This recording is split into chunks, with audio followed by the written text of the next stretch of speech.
نعت گوئی کی بات ہے کہ شعوری ہے یا وابی ہے کلام، تو یہ شاعر جو ہے وہ شعری دنیا میں ہی جیتا ہے اور اسی میں جینا پسند کرتا ہے. تو ہمیں بحیثیت شاعر، بحیثیت ایک مبتدی شاعر جو ہے وہ مجھے بھی مختلف احادیث سے، مختلف روایات سے، قرآن کریم کی آیات سے میری ایک شعوری کوشش یہ ہوتی ہے کہ یار اس میں نعت کا پرایا کہاں سے ہم ڈھونڈ سکتے ہیں. اور ایک بڑے مستند عالم دین سے سماعت فرمایا تھا کہ آن این ایوریج کم و بیش ہر تیسری آیت میں آقا علیہ السلام کی شان جو ہے وہ اللہ تبارک و تعالیٰ نے بیان فرمائی ہے. تو جب یہ بات سنی تو ایک شعوری کوشش اور جو ہے وہ اس طرف راغب ہوئی کہ یار اس میں نعت کا پہلو ڈھونڈا جائے. تو بے شک یہ ایک کوشش ہے جو روز ہر دن، ہر گھنٹے اور ہر لمحے کی بنیاد پر جو ہے وہ جاری رہتی ہے کہ شعر کو بننا، نعت کا پہلو ڈھونڈنا، یہ ایک back and per, back of the mind جو ہے وہ یہ چیز چل رہی ہوتی ہے. اور جہاں تک اہل بیت اطہار کی بات کی آپ نے، تو ایک اس بخشش میں جو ہے وہ ایک شعر ہے، اس میں لکھا ہے کہ جان ایماں بالیقین ہے پنجتن، جان ایماں بالیقین ہے پنجتن، شان ایماں آپ کے اصحاب چار. جان ایماں بالیقین ہے پنجتن، شان ایماں آپ کے اصحاب چار. تو ایک اگر ہمارے لیے جان ہے تو دوسری ہمارے ایمان کی شان ہے. تو یہ شعوری کوشش بالکل ہے. اور یہ جب قافیہ رکھ رہے ہوتے ہیں سامنے کلام لکھنے سے پہلے، تو مجھے وہ قافیہ اللہ تبارک و تعالیٰ کی نہایت کرم سے وہ قافیہ خود بیان کر دیتا ہے کہ یہ میں نے پنجتن پاک کی بارگاہ میں جو ہے وہ جانا ہے، اور اس میں کوئی غلو نہیں ہے. یہ الحمدللہ مکمل ایمانداری کے ساتھ کہ وہ قافیہ خود بتا دیتا ہے کہ یہ اس قافیے میں پنجتن پاک کی شان میں شعر میں جانا ہے. بلا شبہ یہ بے شک لارے بالکل یہ صرف اور صرف عطا ہے، اس میں میرا کوئی کمال نہیں. جزاک اللہ خیر. اچھا، شاہ صاحب نے ایک بات کہی کہ کافی، ابھی آپ جیسے اپنے قافیے کے حوالے سے بات کی، ردیف آپ کے بڑی نہیں ملتی ہے، تو کیا ایسا ہے کہ کلام سے پہلے کلام کے بحر اور ردیف یا قوافی کے بارے میں آپ سوچتے ہیں، یا یہ بھی وہ بھی ہے؟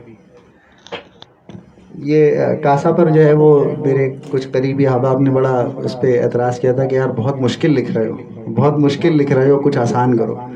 تو یہ بھی کوشش ہو رہی تھی کہ عام فہم جو ہم گفتگو کر رہے ہوتے ہیں، میں نے اسی میں سے کچھ کوشش کی اور الحمدللہ جو ہے وہ نکل آیا. جیسے ایک ہم اکثر استعمال کر رہے ہوتے ہیں کہ مت پوچھیے، ایک اصطلاح استعمال کر رہے ہوتے ہیں کہ مت پوچھیے، کسی کی شان یا کسی چیز کے بارے میں بتاتے ہیں تو کیا بتائیں، مت پوچھیے. تو اس کا اپنا لہجہ ہے. تو ایسے ہی ایک بس شعر ہوا کہ کس کے آگے کون ہے جلوہ نما مت پوچھیے، کس کے آگے کون ہے جلوہ نما مت پوچھیے، وجد میں ہے آج کیوں قصر دنا مت پوچھیے. تو یہ بھی شعوری کوشش ہی تھی. ایک اور مثال اس وقت ذہن میں آ گئی، جسے ہم واہ کیا بات ہے کی بات ہم جو ہے وہ کر چکے ہیں. اس واہ کیا بات ہے بڑا عرف میں، خاص طور پر مشاعروں میں جو ہے وہ یہ بڑا زبان زد عام ہوتا ہے.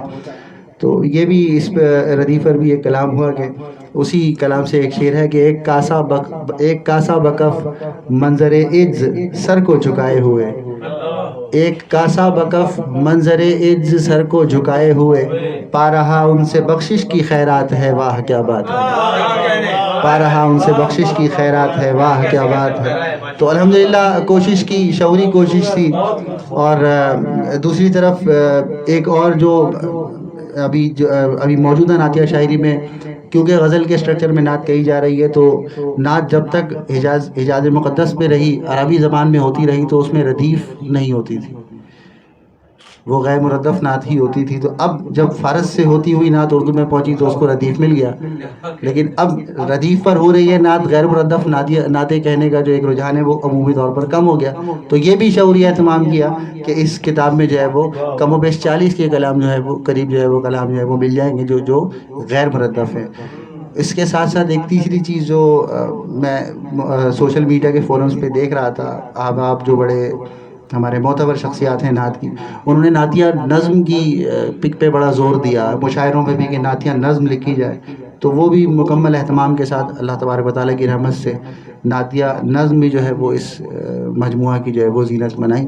تو اپنی طرف سے مکمل خوبصورت ترین انداز میں سجا کر کریم آقا علیہ السلام کی بارگاہ میں اپنا یہ نعتیہ مجموعہ پیش کر چکا ہوں. اب آپ سے درخواست ہے کہ دعا فرمائیے کہ کریم آقا علیہ السلام اس کو قبول فرمائیں اور یہ بخشش میری اور ہم سب کی بخشش کا سامان بنے. جزاک اللہ.